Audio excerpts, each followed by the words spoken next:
નમસ્તે. આજે આપણે ગોષ્ઠી કરીશું બિહાર વિશે, બિહારની રાજનીતિ વિશે અને વિશેષ રૂપથી બિહારની રાજનીતિમાં ભારતના બંધારણનો અર્થ કેવો લેવાય છે એના વિશે. વાત છે દીપક પ્રકાશની.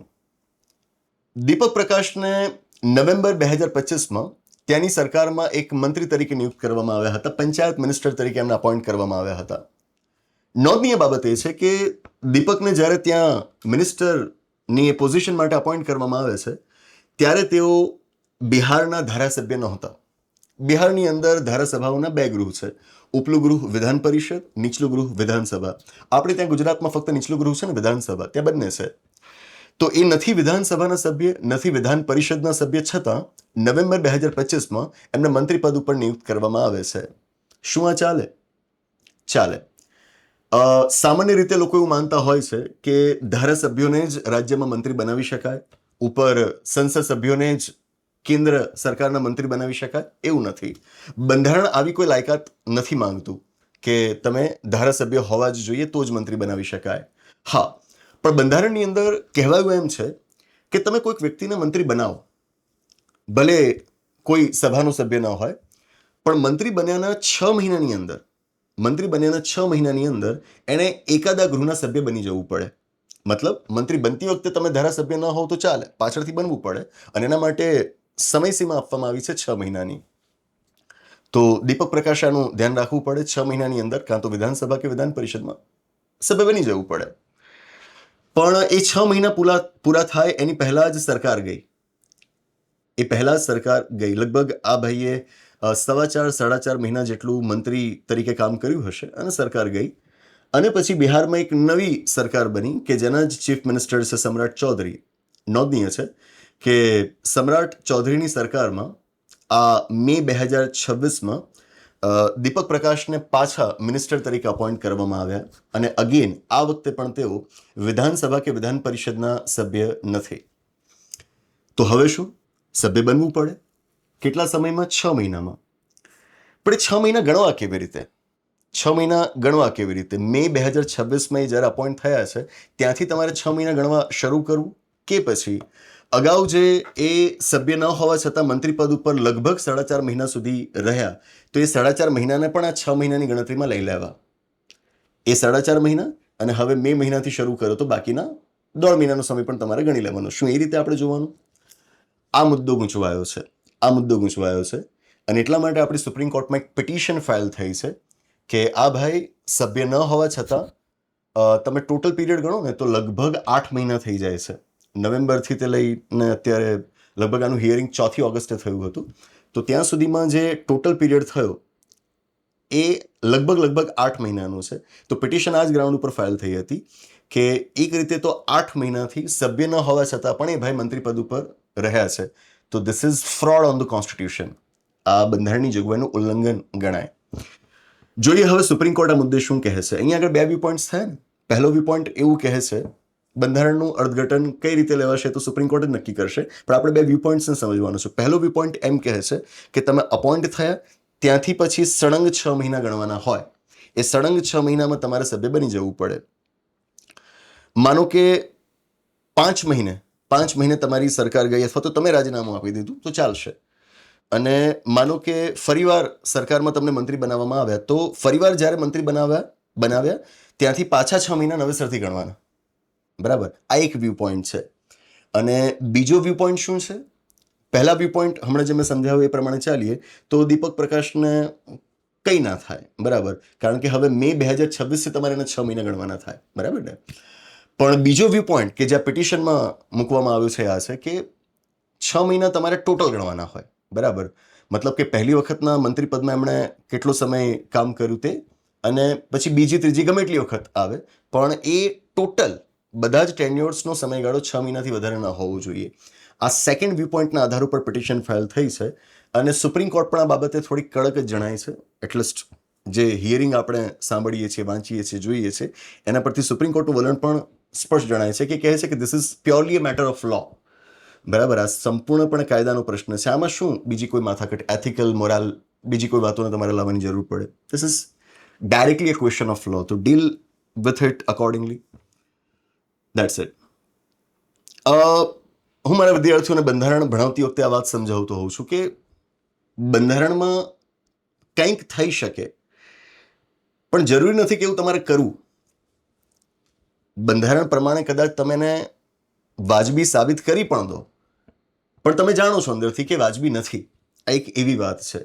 બંધારણ તમને 6 મહિનાની અંદર સભ્ય બની જવા માટેની એક મોકળાશ આપે છે ને, તો અહીં તો કોઈક હોશિયાર માણસ કે સરકાર આવું પણ કરી શકે કે કોઈક માણસને નિયુક્ત કરે સીએમના પદ ઉપર કે જ્યારે તેઓ ધારાસભ્ય છે જ નહીં, અને પછી 6 મહિના પૂરા થવા આવે કે જે દરમિયાન એણે સભ્ય બની જવાનું હોય એ પહેલા એને રાજીનામું અપાવી દે.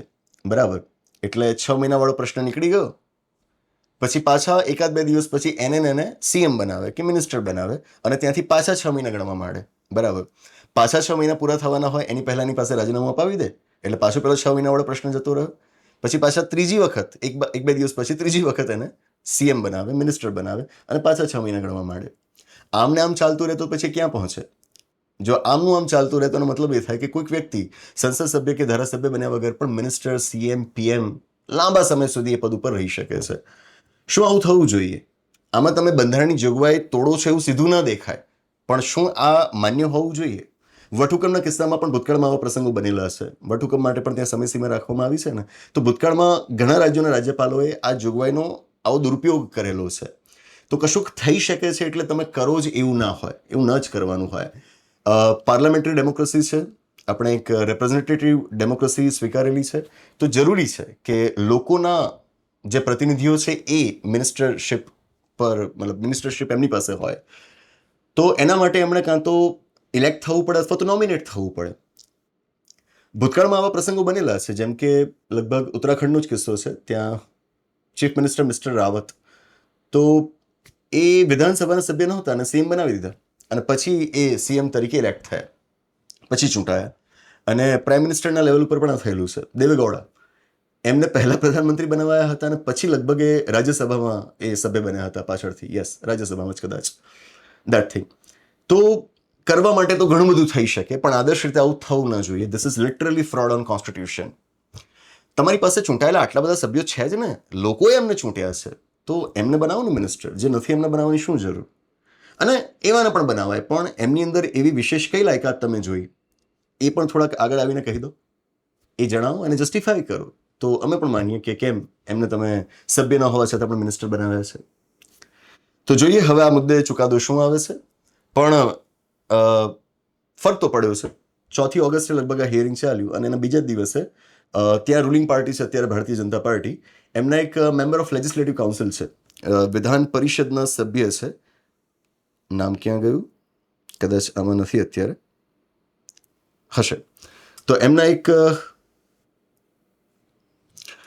એક બીજા વિધાન પરિષદના સભ્ય છે, એમણે બીજા દિવસે, એટલે હિયરિંગના બીજા દિવસે રાજીનામું આપી દીધું.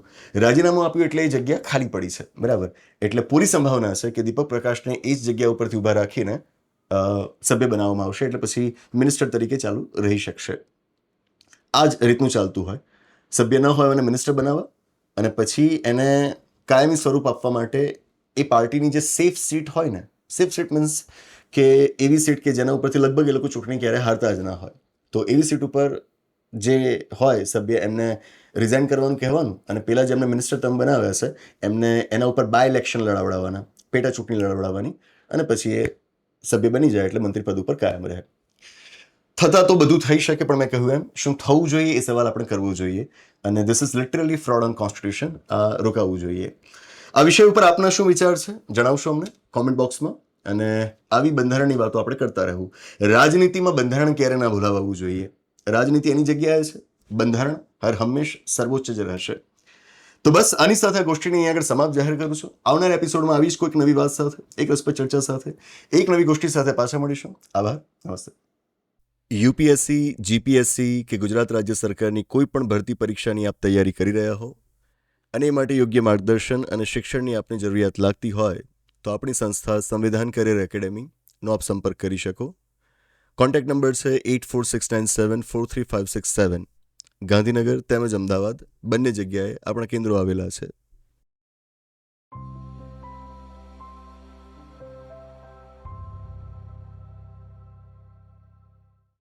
નમસ્તે.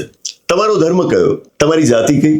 તમે પુરુષ છો કે મહિલા કે પછી બીજું કંઈક, એનાથી આને કોઈ ફરક નથી પડતો.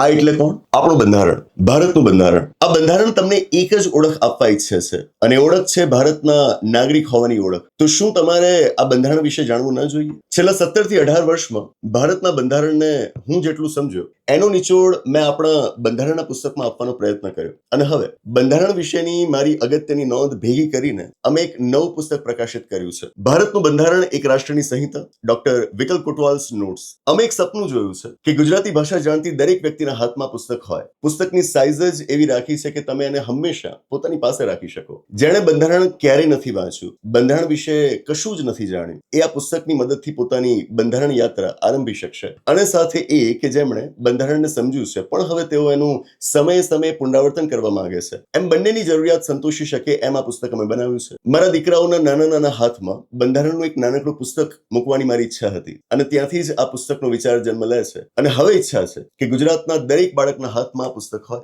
બાળકો અને વડીલો એમ બધા જ આ પુસ્તક વસાવે અને બંધારણને પ્રસરાવે એવી અપેક્ષા. પુસ્તક ખરીદવું ખૂબ સરળ છે. આપણી મોબાઈલ એપ્લિકેશન કે જેનું નામ છે વિકલ કોટવાલ મોબાઈલ એપ્લિકેશન, એના સ્ટોરમાંથી તમે આ પુસ્તક ખરીદી શકશો, અને સૌથી ઓછી કિંમતે અને ઘરે બેઠા તમે આ પુસ્તક મંગાવી શકશો. વધુ વિગત માટે આપણી ઓફિસનો આપ સંપર્ક કરી શકો.